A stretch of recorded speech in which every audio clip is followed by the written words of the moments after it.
اور نہ ان کی توبہ قبول ہوتی ہے جو کفر کی حالت میں مریں۔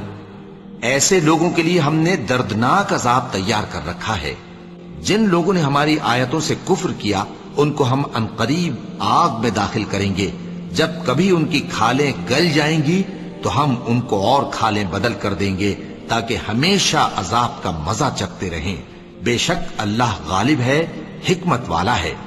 اور جو شخص کسی مسلمان کو قصدن مار ڈالے گا تو اس کی سزا دوزخ ہے، جس میں وہ ہمیشہ جلتا رہے گا، اور اللہ اس پر غضبناک ہوگا اور اس پر لعنت کرے گا، اور ایسے شخص کے لیے اس نے بڑا سخت عذاب تیار کر رکھا ہے۔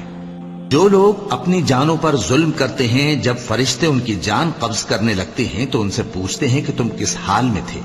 وہ کہتے ہیں کہ ہم ملک میں عاجز و ناتواں تھے۔